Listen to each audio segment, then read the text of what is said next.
नमः शिवाय। आज हम शिव महापुराण का कोटि रुद्र संहिता का 14वां अध्याय पढ़ेंगे। उससे पहले हमने पिछले अध्याय में पढ़ा था चांडालिनी की मृत्यु, लोक हितकारी शिव महात्म्य दर्शन, पशुपतिनाथ शिवलिंग महात्म्य, लिंग रूप का कारण, बटुकनाथ की उत्पत्ति। आज हम पढ़ेंगे सोमनाथ नाथेश्वर की उत्पत्ति। सूत जी बोले, हे ऋषियों, जब मैं आपको सोमनाथ नामक ज्योतिर्लिंग की महिमा के बारे में बताता हूँ, प्रजापति दक्ष ने अपनी अश्विनी रोहिणी नामक 27 पुत्रियों का विवाह चंद्रमा से कर दिया, जिन्हें पाकर चंद्रमा की शोभा बढ़ गई। अपनी सभी पत्नियों में चंद्रमा रोहिणी से अधिक प्रेम करते थे, इसीलिए अन्य सभी दुखी रहते थे। एक दिन उन्होंने अपने पिता को इस विषय में बताया। तब प्रजापति दक्ष चंद्रमा को समझाने लगे। दक्ष बोले, हे जमाता, मैंने अपनी 27 कन्याओं का विवाह तुमसे किया है, परंतु आप उनसे असमानता का व्यवहार क्यों करते हैं? एक पत्नी से प्रेम और अन्य से प्रेम ना करना सही नहीं है। इसीलिए आपको सभी पत्नियों को समान रूप से प्यार करना चाहिए। ऐसा समझाकर दक्ष अपने घर लौट गए, परंतु चंद्रदेव ने उनकी बातों को सरलता से लिया और उनके व्यवहार में कोई परिवर्तन नहीं हुआ। तब एक दिन दक्ष पुत्रियों ने पुनः अपने पिता से चंद्रमा के व्यवहार के बारे में बात की। यह जानकर प्रजापति दक्ष को क्रोध आ गया और वो चंद्रमा को क्षीण और मलिन होने का शाप दे दिया। उनके शाप के फलीभूत होने से चंद्रमा की कांति क्षीण हो गई और वो मलिन हो गया। चंद्रमा की ऐसी स्थिति देखकर देवराज इंद्र व अन्य सभी देवता मिलकर ब्रह्मा जी के पास गए और उन्हें जाकर सब बातें बताईं तथा चंद्रमा का उद्धार करने के लिए कहा। तब ब्रह्मा जी बोले, हे देवताओं, ये चंद्रमा बड़ा ही दुष्ट प्रवृत्ति का है। पूर्व में भी यह देवगुरु बृहस्पति की पत्नी तारा को ले भागा था। अब यह दक्ष पुत्रियों के साथ असमानता का व्यवहार कर सभी को दुखी कर रहा है। परंतु फिर भी तुम्हारी प्रार्थना पर मैं एक उपाय बताता हूँ। यदि चंद्रमा प्रभास नामक पवित्र तीर्थ में जाकर भगवान शिव की आराधना करके महामृत्युंजय मंत्र का जाप कर उन्हें प्रसन्न करे, तभी उसके दुखों का निवारण हो सकता है। ब्रह्मा जी को प्रणाम करके सब देवता इंद्र सहित चंद्रमा के पास आए और उन्हें सारी बातें बताईं। तब उन्हें लेकर वे प्रभास क्षेत्र पहुँचे। वहां जाकर चंद्रमा ने विधि विधान से त्रिलोकीनाथ भगवान शिव का पूजन किया और आसन पर बैठकर महामृत्युंजय मंत्र का जाप करने लगे।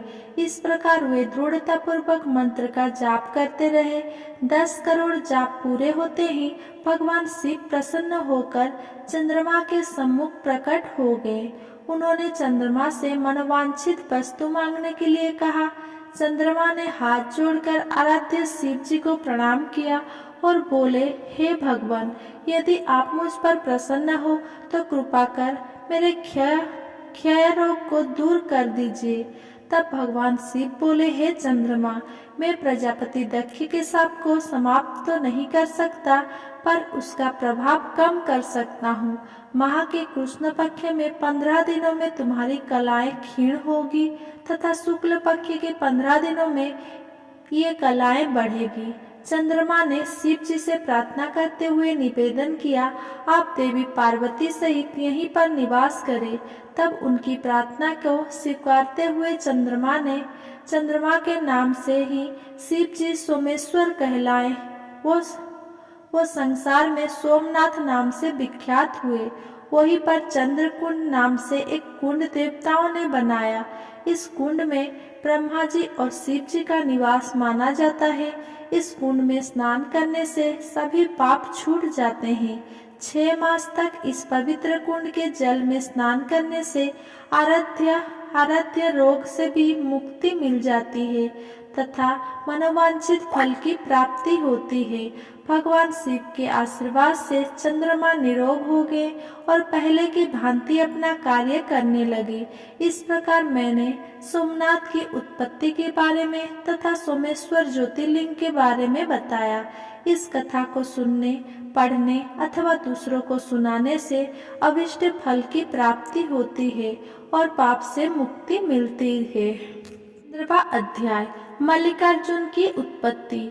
सूत जी बोले, हे ऋषिगणों, अब मैं आपको मल्लिकार्जुन नामक ज्योतिर्लिंग की उत्पत्ति के बारे में बताता हूँ।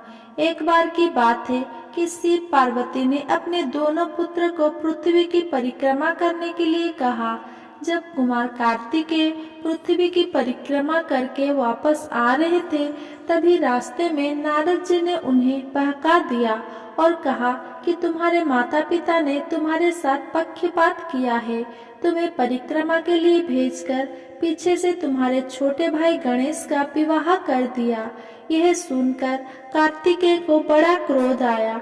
उन्होंने कैलाश पर्वत पर जाकर अपने माता पिता से इस पक्षपात के बारे में कहा और रुष्ट होकर कार्तिकेय क्रोंच पर्वत पर चले गए। इस प्रकार अपने पुत्र के चले जाने पर भगवान शिव पार्वती बहुत दुखी हुए और अपने पुत्र से मिलने के लिए क्रोंच पर्वत पर पहुँचे। जब कुमार को ज्ञात हुआ कि उनके माता पिता आ रहे हैं, तो क्रोधवश कार्तिकेय वहां से अन्यत्र चले गए। जब देवादिदेव महादेव जी अपनी प्राण बल्लवा देवी पार्वती के साथ वहां पधारे, तो कार्तिकेय को ना देखकर बहुत दुखी हुई। तब वे दोनों ज्योतिर्मय रूप धारण करके क्रोंच पर्वत पर सदा के लिए प्रतिष्ठित हो गए।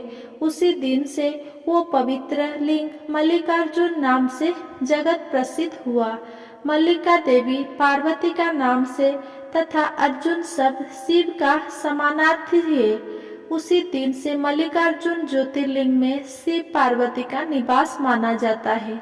पुत्र के स्नेह के कारण शिव पार्वती हर पर्व पर कार्तिकेय को देखने वहां जाते हैं। हर अमावस्या को भगवान शिव और पूर्णमासी पर देवी पार्वती अपने प्रिय पुत्र कार्तिकेय के लिए मल्लिकार्जुन ज्योतिर्लिंग में पदार्पण करते हैं। मल्लिकार्जुन ज्योतिर्लिंग के दर्शन करने से सभी पापों से मुक्ति मिल जाती है और अभीष्ट फल की प्राप्ति होती है। इस प्रकार मैंने आपसे मल्लिकार्जुन ज्योतिर्लिंग के आविर्भाव की कथा सुनाई, जो सभी प्रकार के सुखों को देने वाली है। 16वां अध्याय महाकालेश्वर का आविर्भाव। सूत जी बोले, हे ऋषियों, अब मैं आपको महाकालेश्वर नामक ज्योतिर्लिंग के आविर्भाव के संबंध में बताता हूँ। अवंतिकापुरी में एक ब्राह्मण रहते थे। वे भगवान शिव के परम भक्त थे। वे प्रतिदिन विधि विधान से शिव जी के पार्थिव लिंग का पूजन किया करते थे। देवादिदेव भगवान शिव के आशीर्वाद से उन्हें धन धान्य की कोई कमी नहीं थी। वे प्रतिदिन अग्नि होम करते और सदा ज्ञान को खोज में लगे रहते थे। इस प्रकार सभी प्रकार के सुखों को भोग कर अंत में उन्हें शिवलोक की प्राप्ति हुई। उन ब्राह्मण देवता के देवप्रिय, मेघाप्रिय, सुकृत एवं धर्मवायु नामक के 4 पुत्र थे। ये चारों भी अपने पिता के समान ही सद्गुणी थे। उनके कारण अवंतिका नगरी ब्रह्म तेज से परिपूर्ण थी। वहीं पास ही में रत्नमाला नामक एक पर्वत था। उसी पर्वत पर दूषण नामक एक राक्षस रहता था। उसने घोर तपस्या करके ब्रह्मा जी को प्रसन्न कर लिया था। ब्रह्मा जी से इच्छित वर पाकर वो दुष्ट धर्म का शत्रु बन गया था। वो धर्म का नाश कर देना चाहता था। अपने अथाह बल पर पराक्रम से उसने सभी देवताओं, मनुष्यों और तीनों लोकों के जीवों को अपने अधीन कर लिया था। वो ब्राह्मण एवं सदाचारियों पर आक्रमण करके उन्हें अनेक प्रकार से दंडित करता था।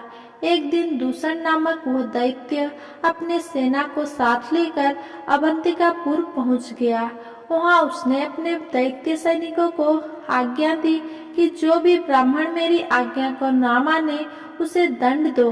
आज्ञा पाकर वे दैत्य नगरी में उपद्रव करने लगे। सारी जनता हाहाकार करने लगी। वे लोग उन ब्राह्मण कुमारों के पास आए और उन्हें सारी बातें बताईं। वे ब्राह्मण कहने लगे कि इस जगत का कल्याण करने वाले और अपने भक्तों की सदा रक्षा करने वाले भगवान शिव है, इसीलिए हमें उन्हें ही प्रसन्न करना चाहिए। ये कहकर वे चारों ब्राह्मण पुत्र अन्य ब्राह्मणों के साथ मिलकर अपने आराध्य भगवान शिव का पूजन करने लगे। उसी समय चारों महादैत्य वहां पहुंच गए और उन ब्राह्मणों को शिव जी की आराधना में देखकर अत्यंत क्रोधित होकर बोले, मार डालो इन सबको। परंतु जैसे ही वे दैत्य ब्राह्मणों को पीड़ित करने के लिए आगे बढ़े, उसी समय भगवान शिव पार्थिव लिंग से प्रकट हो गए। उन्होंने पल भर में ही सब दैत्यों को मार डाला और दूषण नामक महादैत्य को भी मौत के घाट उतार दिया। शिव जी को साक्षात सामने पाकर वे सभी ब्राह्मण भगवान शिव की स्तुति करने लगे। आकाश से देवता पुष्प वर्षा करने लगे। भगवान शिव ने प्रसन्नता पूर्वक उन ब्राह्मण कुमारों को वरदान मांगने को कहा। अपने आराध्य भगवान शिव के वचन सुनकर ब्राह्मण बोले, हे देवाधिदेव कल्याणकारी भगवान, यदि आप हमारी आराधना से प्रसन्न हैं, तो हम पर कृपा कर हमें अपने श्री चरणों में स्थान दे, ताकि हम जीवन मरण के बंधन से छूट जाएं और आपको आपके दर्शनों को कि अब हमारी अभिलाषा पूरी होती रहे। तब अपने भक्तों की इच्छा को पूरा करते हुए सदाशिव उसी स्थान पर ज्योतिर्मय रूप में शिवलिंग में स्थित हो गए और वो लिंग महाकालेश्वर नाम से जगत प्रसिद्ध हुआ। इसकी उपासना करने से सभी मनोरथ पूरे हो जाते हैं। 17वें अध्याय महाकाल महात्म्य। सूत जी बोले, हे ब्राह्मणों, अब मैं आपको महाकालेश्वर की उत्पत्ति की कथा सुनाता हूँ। उज्जैन नगरी में राजा चंद्रसेन का राज्य था। भगवान शिव के मुख्य सेवक मणिभद्र के साथ उसकी घनिष्ठ मित्रता थी। मणिभद्र ने राजा चंद्रसेन को स्तूप मणि भेंट की। राजा ने प्रसन्नता पूर्वक मणि का अपने गले में धारण कर लिया। वो कस्तूम मणि सूर्य के समान चमकती थी, जिसे देखकर अन्य राजा चंद्रसेन से ईर्ष्या रखने लगे। सब राजाओं ने मिलकर चंद्रसेन पर आक्रमण कर दिया। जब राजा चंद्रसेन चारों ओर से अन्य राजाओं की चतुरांगिणी सेना से घिर गया, तब वह अपने प्राणों की रक्षा के लिए महाकालेश्वर ज्योतिर्लिंग की शरण में गया और भक्ति भावना से देवादित्य महादेव जी का पूजन करने लगा। राजा चंद्रसेन भगवान शिव के पूजन में मगन था। उसी समय एक विधवा गोपी अपने छोटे से बालक को गोद में लिए वहां आई।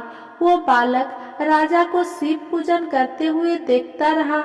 जब गोपी वापस घर आ गई, तब वह बालक मन में शिव पूजन का निश्चय करके कहीं से एक पत्थर ढूंढ लाया और उसे स्थापित करके धूप दीप गंध पुष्प नैवेद्य से उसी प्रकार पूजने लगा जिस प्रकार उसने राजा को करते देखा था। उसकी माता ने उसे भोजन करने के लिए बुलाया, परंतु वो तो अपनी आराधना में लगा था। जब बार बार बुलाने पर भी बालक नहीं आया, तब उसकी माता को क्रोध आ गया और वो वहां से बालक को खींच कर ले गई और डांटते फटकारने बोल लगी। उसने शिवलिंग रूप में स्थापित उस पत्थर को उठाकर फेंक दिया। यह देखकर बालक बहुत दुखी हुआ और शिव जी का नाम लेते हुए मूर्छित हो गया। बालक की ऐसा हालत देखकर माता रोने लगी और रोते रोते वो भी बेहोश हो गई। कुछ समय बीतने पर बालक को जब होश आया, तो उसने स्वयं को भगवान शिव के सुंदर मंदिर में, जहाँ रत्नमय ज्योतिर्लिंग स्थित था, पाया। यह देखकर वो बड़ा आश्चर्यचकित हुआ। भगवान शिव को धन्यवाद करके उसका नाम जपता हुआ वो बालक अपने घर की ओर चल पड़ा। घर पहुंचकर उसने देखा कि उसके घर के स्थान पर एक सुंदर महल खड़ा था। अंदर उसकी माँ सुंदर वस्त्र आभूषण पहने रत्न जड़ित पलंग पर सोई थी। उसने अपनी माता को जगाया। सब कुछ जानकर वो अत्यंत प्रसन्न हो गई। दूसरी ओर जब राजा चंद्रसेन का पूजन समाप्त हुआ तो उसे सब कुछ ज्ञात हुआ। राजा अपने मंत्रियों के साथ लेकर गोपी के पास पहुंचा। वहां उन्होंने उत्सव किया। शीघ्र ही वह समाचार पूरे नगर में फैल गया। जब चंद्रसेन के शत्रुओं को यह पता चला कि उसकी नगरी पर भगवान शिव की विशेष कृपा है, तब उनके शत्रुओं को यह समझ आ गया कि राजा चंद्रसेन महाकालेश्वर का परम भक्त है, इसीलिए हम उसे अभी कभी जीत नहीं सकते। वे सब राजा चंद्रसेन से मित्रता करने हेतु उस गोपी के घर चले गए। वहां पहुंचकर उन्होंने शिव जी का पूजन किया और राजा से मित्रता कर ली। तभी वहां हनुमान जी ने प्रत्यक्ष दर्शन दिए। हनुमान जी को सामने पाकर सबने हाथ जोड़कर उन्हें प्रणाम किया। हनुमान जी ने उस बालक को गले लगाया और बोले, इस संसार का कल्याण करने वाला भगवान शिव है। वे भक्तवत्सल है और सदा ही अपने भक्तों पर कृपा दृष्टि रखते हैं। इस बालक ने सच्चे मन से शिव जी की स्तुति की, जिससे प्रसन्न होकर शिव जी ने इसके सभी दुखों को दूर कर दिया है। इस लोक में सभी सुखों को भोग कर इसे मोक्ष की प्राप्ति होगी। यह 8वां महायज्ञ पुरुष होगा और नंद नाम से जाना जाएगा। भगवान विष्णु जब कृष्ण का अवतार लेंगे तो इसी के घर में निवास करेंगे। यह कहकर वे अंतर्ध्यान हो गए।